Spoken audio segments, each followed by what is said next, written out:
Welcome to the deep dive. We're here to crack open some really fascinating sources and pull out the insights you need. And today, if you think you know the Pentateuch, the first 5 books of the Bible is just history or a spiritual text, well, get ready. We're looking at a pretty radical reinterpretation today, one that sees these ancient books as, believe it or not, an active instruction manual for existence itself. Yeah, we're diving deep into the Pentateuch, but the source we're using today, it doesn't see them as just, history books. Not at all. It frames them as a foundational lore book, an instruction manual for what it calls a cosmic game that's playing out right now in this current cycle. And even the name, Pentateuch, gets a whole new meaning. Our source decodes it not just as 5 books, but interestingly, as the book of the five-sided pen. It's a huge conceptual jump, isn't it? The idea isn't just 5 scrolls, but maybe hinting at the structure of this pen itself, like a complex, maybe 5-dimensional system that defines this whole cosmic game. So as we go through these texts, we'll explore how they might allegorically map out the creation of the Great Duality, then the setting up of what our source terms the Penitentiary, and the divine laws meant to govern the pawns, that's us inside it. So it's a very different stage. A profound one, like you said. It really does. And it throws open some really provocative questions about stories we all thought we knew pretty well. I'm excited to unpack how this reframes things for you, the listener. So let's just jump right in. Genesis. The very beginning. How does this interpretation frame the start of this cosmic game? Right. Genesis. In this view, it's not just the story of creation in, let's say, the traditional sense. It's the actual origin story of the game itself. The source calls creation the Great Divide. It's that crucial moment when the unified monarch, the single entity, was dismembered is the term used, split into 2 basic opposing principles. Dismembered. That sounds intense. What exactly does that mean here? A sort of cosmic split? Exactly. Imagine perfect unity, the monarch, total equilibrium. The dismemberment isn't physical violence. It's more like a conceptual shattering of that oneness. Think of it like the Big Bang of duality, maybe. That first fracture from which all the tension, all the struggle in this game emerges. It's the setup for everything that follows within the pen. And these 2 principles born from the split are key. First, you have alpha, symbolized by the moon. It's described as foundational, moral, static, think, order, unchanging rules. And Adam, the first man, made from dust. He's presented as a direct avatar for alpha, living in that perfect, but importantly unchanging Garden of Eden, which the source calls the original pen. Okay, so Adam is alpha, order, stasis, the original pen. Makes sense in this framework. But then Eve arrives, created from Adam's rib. How does she fit in as beta, the sun? And what about that origin? Ah, yes, Eve as beta, the sun. She represents the catalyst. She brings knowledge, dynamism, even chaos into the mix. Her creation from the rib, you could see it as beta literally emerging from alpha. A necessary split, perhaps, to get the game moving. Eve, as Beta's avatar, is the one who interacts with the serpent. And the serpent here isn't just a snake. No, the source interprets the serpent as the cycle itself. So Eve's interaction introduces this forbidden knowledge, this dynamic element, into Eden's perfect stasis. It kicks things off, really. Wow. So Genesis gives us alpha, the static order in Adam, and beta, the dynamic catalyst in Eve, interacting with the cycle via the serpent. This isn't just a story about losing paradise, is it? It's the actual setup. But what did that mean for us, the pawns, right at the start? What's the implication of this great divide and the garden story? Well, the exile from the garden in this view isn't just punishment. It's the initiation. It's when humanity gets placed into the larger imperfect pen of the world. Yeah. And this penitentiary, it's not literal bars. It's described more like a constructed reality, a systemic environment, maybe like a vast simulation where the pawns, that's us, operate under certain rules, these divine laws. So the exile is the official start of the game of duality and torment. It's the fundamental setup, not just a story, but the system architecture, if you will. That really reframes exile completely. Not punishment, but initiation into the system. Okay. So if Genesis sets up the game in its duality, Adam alpha, Eve beta, and the exile puts us in the pen, then Exodus must be about navigating that system, right? Dealing with the duality within the pen. Precisely. Exodus becomes this powerful allegory for a major struggle between those very principles, the lunar alpha and the solar beta. It's about the tension and the journey towards finding some kind of balance. Our source points directly to Egypt as the realm of Ra. Think about ancient Egypt, powerful pharaohs, sun god worship. Here it represents a realm totally under the thumb of the beta principle. So like Pure solar power, unchecked beta energy. Exactly. A society dominated by that dynamic, sometimes chaotic, often oppressive solar force, all power, all direction, coming from that single unbalanced source. Tyranny, essentially. And Moses. Yeah. He's the hero who stands up to Pharaoh. How does he fit into this picture within the penitentiary idea? Moses is fascinating here. He's cast as an avatar for a watcher or a lore master. A watcher, like someone overseeing the game. Sort of. Think less prophet, maybe more like a high-level admin or an ethical guide within the game's system. Someone whose job it is to step in when things get too skewed. His task is huge. Liberate the pawns from this oppressive, beta-dominated state.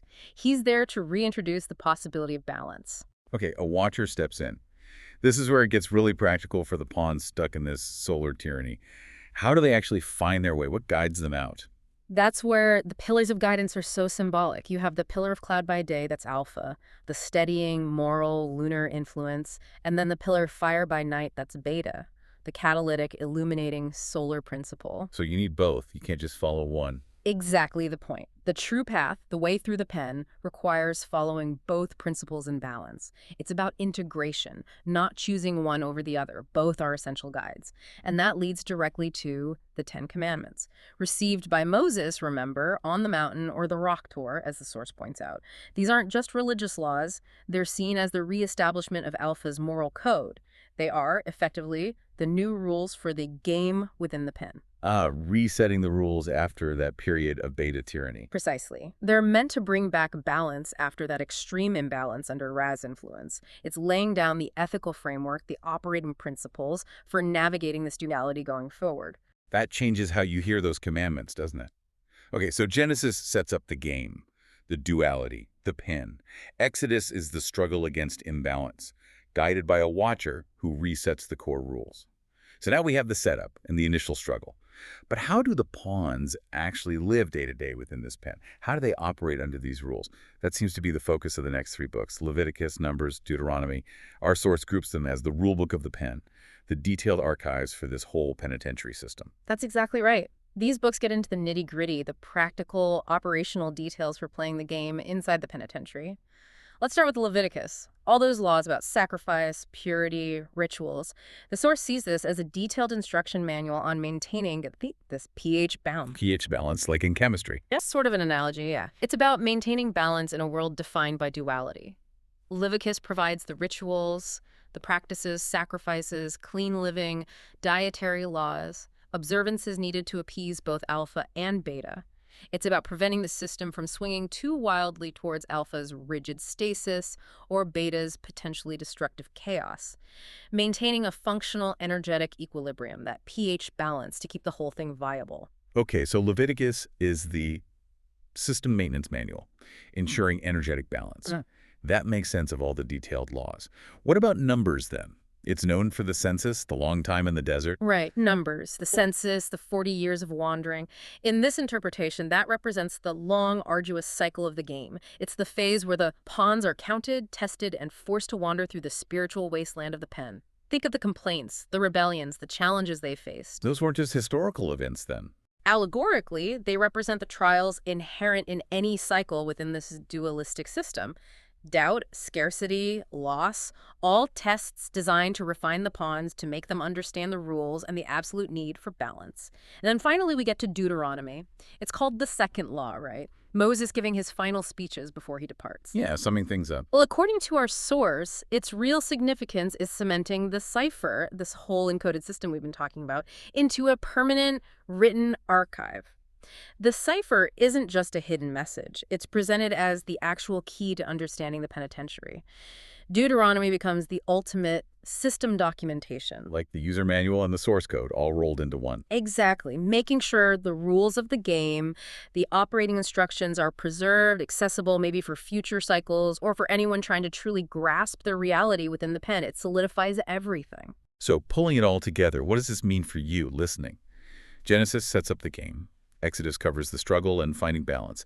And these last three books, Leviticus, Numbers, Deuteronomy, they're the detailed how-to guide for living within the pen. Until what? What's the end point described here? Well, connecting it all, the source presents these 5 books together as nothing less than the Constitution of the Zoo. That's the term used. They lay out the entire narrative, how the game was created, how the pawns were imprisoned in this systemic sense, and the complex rules they have to live by while they await the next great reset. Next great reset. Wow. It suggests a cyclical nature to it all. Existence within the penitentiary isn't necessarily permanent, but part of a larger pattern of creation, gameplay, and eventual renewal or reset. We've certainly covered a lot of ground. Taking the Pentateuch from familiar history or scripture and seeing it through this source's lens as this incredibly intricate, allegorical instruction manual for a cosmic game, it's a huge shift. It turns these texts into a lore book, detailing duality, the penitentiary structure, the rules for us pawns. It's a completely different narrative for reality itself. And it definitely leaves you with a major question to chew on, doesn't it? What does it mean if we start viewing these foundational stories not just as history, not just as religion, but as an encoded system? A lore book for a cosmic game with rules guiding us pawns towards some kind of great reset. If these texts really do describe a penitentiary, a structured reality with principles like alpha and beta, Yeah, how does that change how we think about free will or destiny? exactly. How much are we really choosing our path, and how much are we playing out roles within this predefined game? Are we players, or are we more like pieces on a vast cosmic chessboard, just waiting for the next move in a grand design we can barely perceive? A profound thought to end on. Definitely gives you something to think about.